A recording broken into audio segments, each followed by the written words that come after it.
Sí, Rodrigo, efectivamente, más miedo en las ciudades en esta oportunidad, a diferencia que en otras oportunidades cuando Ecuador ha tenido este tipo de crisis carcelarias, pero se ha sentido con mucha mayor presencia en todo el país. Es que durante todo el día de hoy se han conocido de atentados con explosivos, de igual forma riñas carcelarias, de igual forma también, como tú lo comentaste al inicio, sobre la intervención de un grupo armado al canal Telecaribe, TC Televisión, en la ciudad de Guayaquil. Y esto ha motivado que inclusive todos los ciudadanos hayan salido de manera muy presente en las calles. Durante el día de hoy se han desarrollado fuertes líneas en las estaciones de servicio para llenar de combustible los vehículos, de igual forma también los comercios. La presencia ha sido masiva y yo me encuentro por lo menos en un comercio donde durante toda la tarde ha sido presente mucho el intento de los consumidores por intentar comprar algo de comida. Ya uno ingresa a los pocos comercios que están abiertos a estas horas, que no es normal en la ciudad, en todo el país y mucho menos en la ciudad capital, cuando uno se acerca a estas horas cuando las personas deberían estar llegando a sus casas provenientes de sus jornadas de trabajo y hay mayor presencia, pero básicamente los pocos que quedan, el comentario de los comerciantes, de los asistentes que llegan a estos comercios es para pedir qué hay o qué no hay, qué pueden encontrar en los distintos centros que expenden alimentos. Se puede escuchar cuando las personas vienen para preguntar: hay pan, hay arroz, hay harina, los principales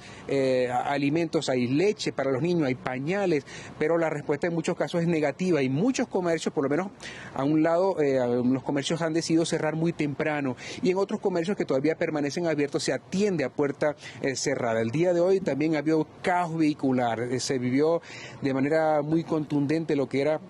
un tráfico caotizado en la ciudad capital, en todo el país, inclusive donde posteriormente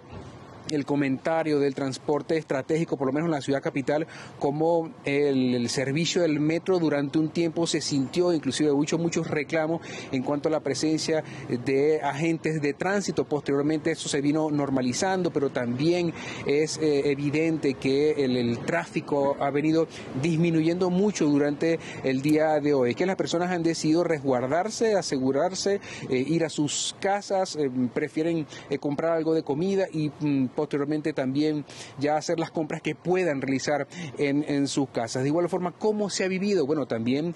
se ha vivido con mucho temor, ¿no? Es básicamente el comentario que se escucha. Las personas van a los comercios y lo primero que se escucha es: con esto que está pasando, uno no sabe qué va a suceder. Es que la violencia, básicamente, que se origina desde las cárceles por la crisis carcelaria que sucede en el país, se traslada a las calles. Todo esto porque básicamente esta lucha de territorio entre los grupos de delincuencia organizada se refleja en atentados, distintos atentados por la lucha del territorio para el tráfico de drogas en las calles. Básicamente esta sensación de temor se siente en todo el país y es como se ha vivido el día de hoy luego de esta declaratoria de estado de excepción y posteriormente fue reformado ese decreto, tal y como tú lo has indicado, y que a pesar de que se declara este conflicto armado interno, no coincide con la clasificación de la Cruz Roja internacional, pero el gobierno asegura que le permite sacar a las Fuerzas Armadas básicamente y a la Policía Nacional a las calles para enfrentar y resguardar, inclusive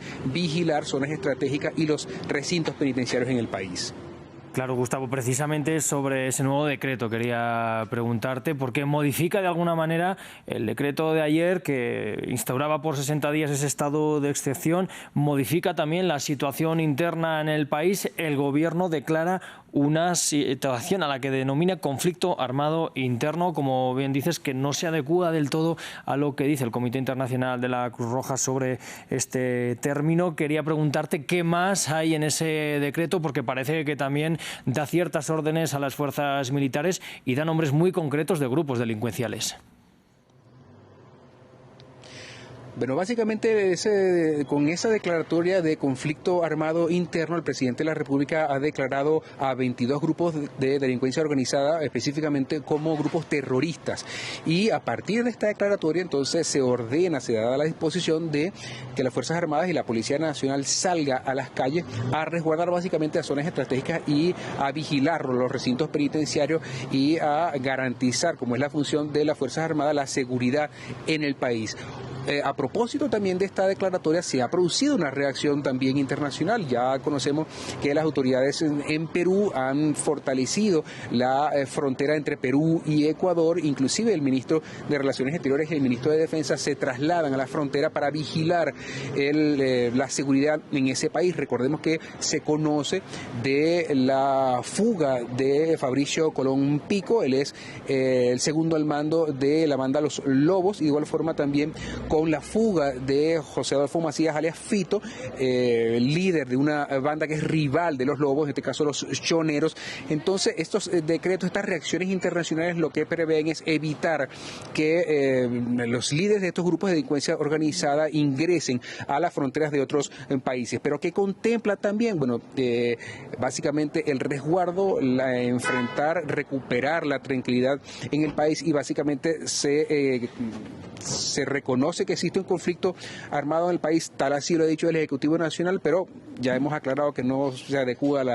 a la definición internacional, pero es lo que indica el presidente de la República para sacar hacia las fuerzas del orden. Hay que conocer cuál es el contexto en el marco que se desarrolla este tipo de situación en el país. En el país existe un incremento desmedido de la violencia desde el año 2018 hasta el año 2023, las muertes violentas por luchas entre las bandas, entre los grupos de delincuencia organizada y peleas entre ellos por la lucha de territorio. Se ha producido más de 480 muertes